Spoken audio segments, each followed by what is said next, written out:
The ferret came to her, and it was a talking ferret, surprisingly, and it spoke to her and it said, "I am Satan, fear me not," which is an astounding opening to a conversation. It sounds like something out of a folk tale. And what Satan, later renamed Bid, offers Joan in his ferret form is really infinite power. You can see how tempting that might have been.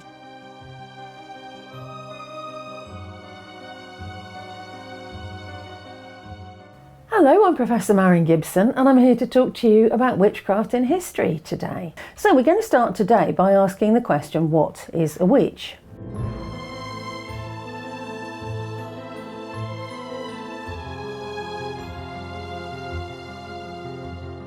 You might have views about that yourself already. Maybe if you stop at this moment and take a minute to think about what those are. What is a witch? What does that mean to you?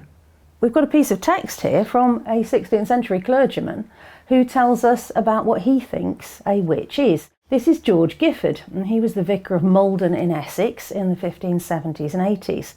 This is what George thought a witch was.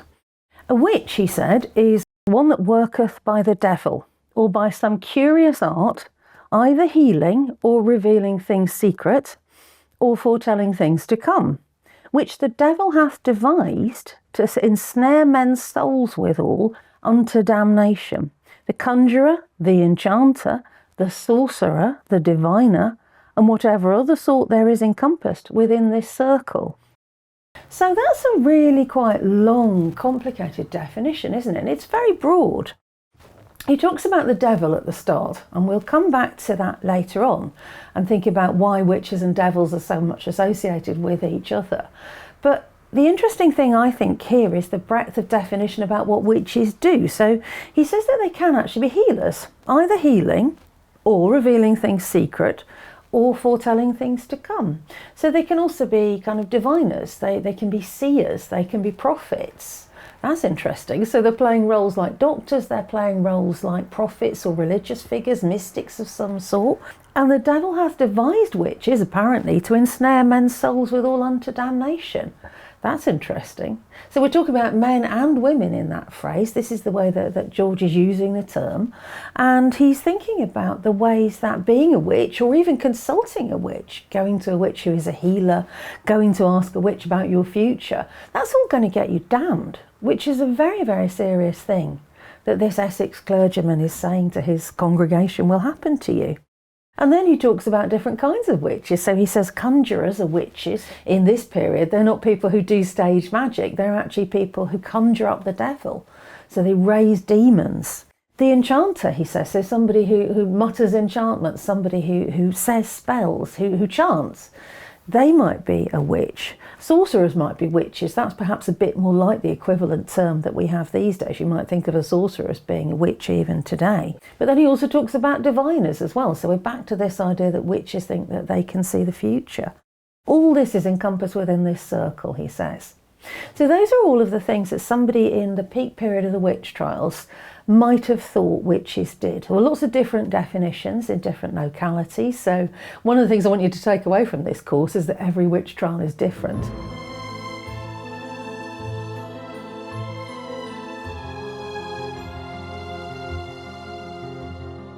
Every different place has a different type of legislature, it has different laws, it has different courts, it has different ways of trying people. Well, one of the things George here is saying is that there's a very broad definition to work with if you want to hold a witch trial. The definition of what a witch is was really important in the period of the witch hunts, and we're talking about really the period from the 15th to 18th centuries, right across Europe and North America. People were holding witch trials in this period. In England, where George Gifford wrote his definition of what a witch was, witchcraft was really only successfully criminalised in the 1560s. There's an act called the Witchcraft Act. The English government has an attempt at this in the 1540s, but it doesn't really stick. And in 1563, they bring in an act to move witchcraft essentially from the church courts and other courts of the realm right into the criminal courts, so that everybody knows that witchcraft is a serious crime known as a felony, and that you'll be punished harshly for practicing it. You could be punished by death, and you'll probably know about this, lots of witches being executed in the 15th to 18th centuries. You might have heard that some of them were burned. Yes, they were, not in England, but in other jurisdictions. In Scotland, people were burned to death. And across Europe this happened. Many tens of thousands of people were involved in witch trials, and we think probably about 40 to 60,000 people were executed during those 3 centuries, which is a terrible statistic. So you could be executed for witchcraft. In England you would be hanged rather than burned if you were found guilty of a serious witchcraft crime. And if you were found guilty of a lesser offence, you might be imprisoned. So for example, perhaps you hadn't killed anyone, but you'd harmed some animals, something like that. In 1604 there's another Witchcraft Act brought in under the next government, so not that of Queen Elizabeth, but this time that of King James, who, as you may also have heard, is a bit of a witch hunter in his own right. James was involved in a trial in the 1590s when he was previously King of Scotland. He then becomes King of England as well in 1603. And he actually attends a witch trial. He has the people prosecuted, and he regards himself as a victim of witchcraft. So he writes a book in the 1590s called Demonology, which is all about how to find witches, why you should find them, and what you should do with them when you do. So it's perhaps not a surprise that England, the English Parliament, brings in another Witchcraft Act in 1604 as part of James's government. And this act makes things much harsher for witchcraft suspects. They are much more likely to be executed if they're found guilty of a witchcraft crime. And all of those crimes that George Gifford talked about, enchanting, conjuring, having anything really to do with wicked spirits or the devil, or essentially any kind of spirits, become punishable by death. So a lot more witches start to be executed at that point. So the law is really important. The definition of what a witch is really important. The law underpinning witchcraft in every jurisdiction is important too.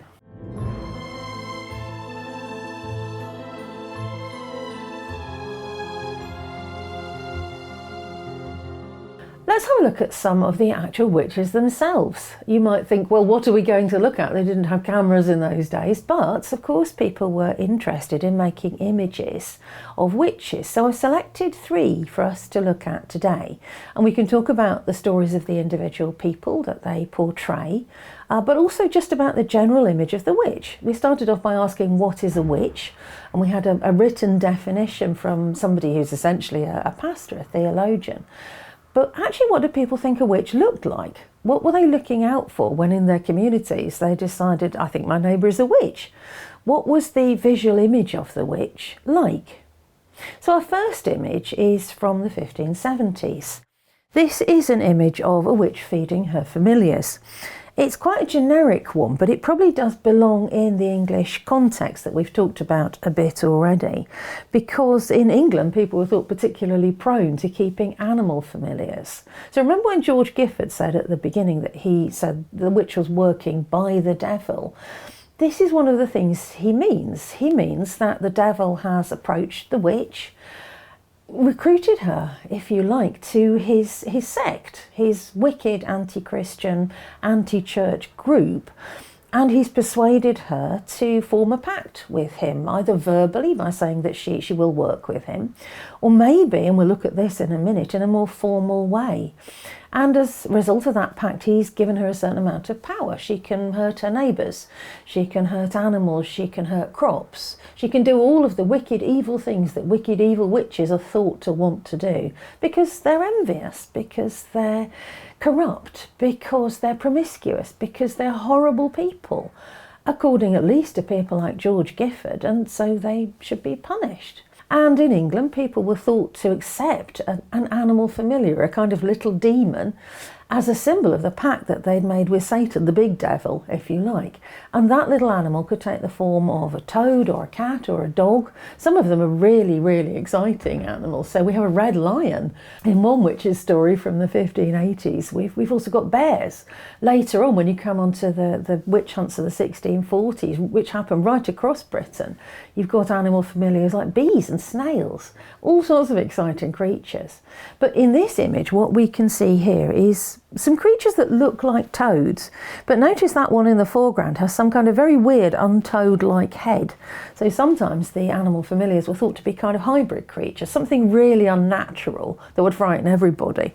And sometimes the neighbours who were looking out to see if their neighbour, Mother so-and-so, was in fact a witch, would say that they'd seen this kind of terrible, hybrid, weird, monstrous creature, which maybe had the head of an ape, or had the head of a dog on the body of a toad, or had tail belonging to a different creature. Sometimes they were even thought to have human body parts, so a human head on a dog's body, something like that. So this is one of the things that you can see in this image. The two in the background look like regular toads, but nevertheless they were also thought to be demonic animals.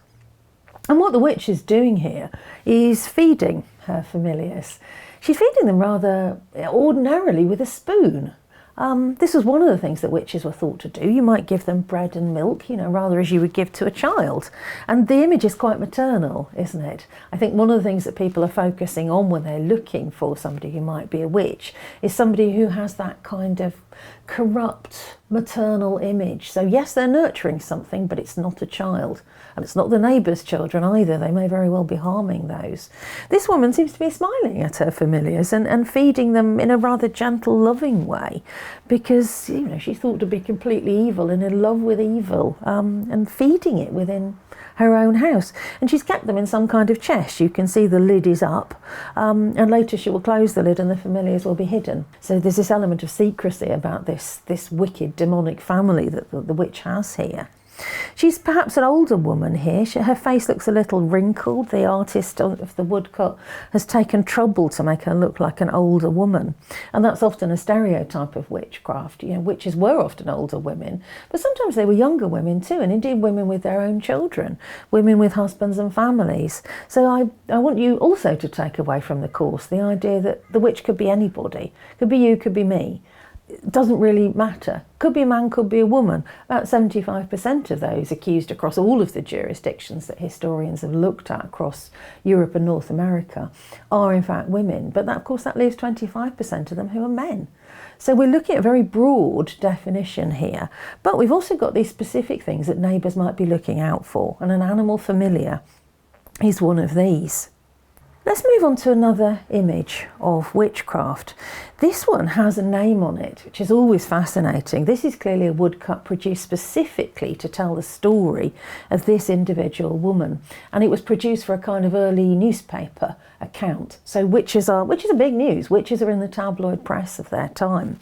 And this pamphlet, as it is a kind of news pamphlet, really tells people what to look out for. Here is a woman called Joan Prentice, and she came from a little Essex village called Sybil Headingham.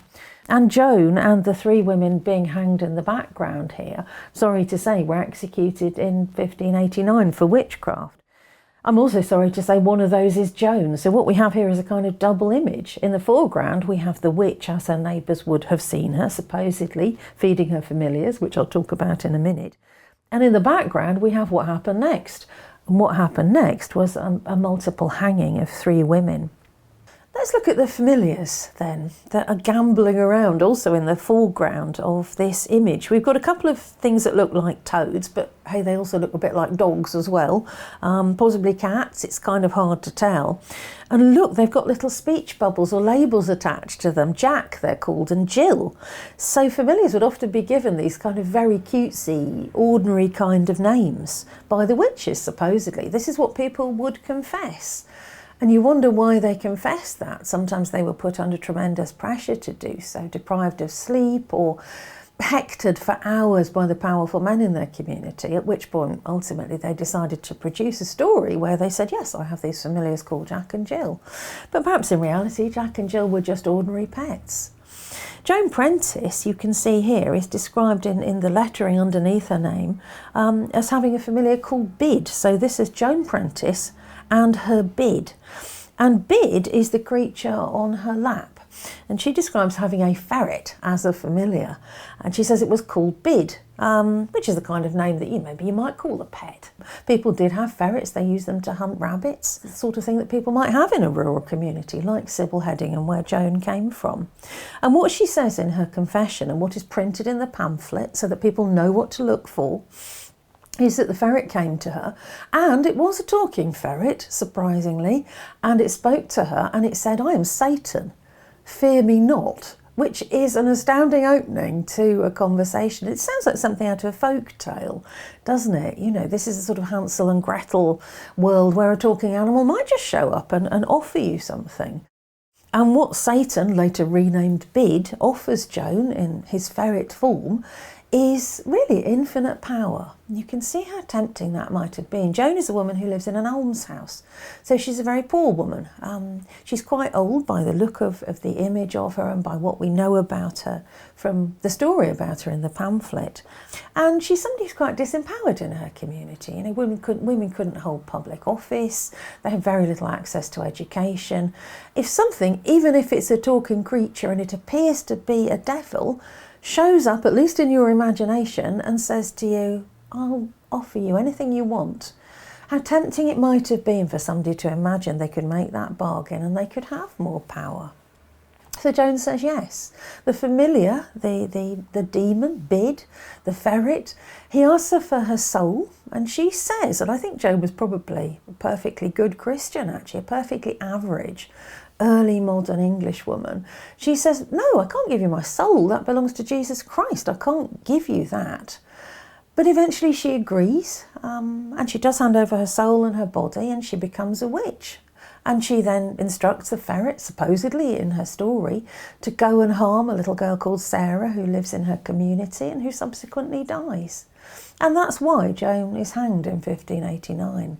So this is the kind of image that people would have had of witches. When George Gifford was writing his definition of the witch, what is a witch? A witch is Joan Prentice. A witch is a woman who has an animal familiar.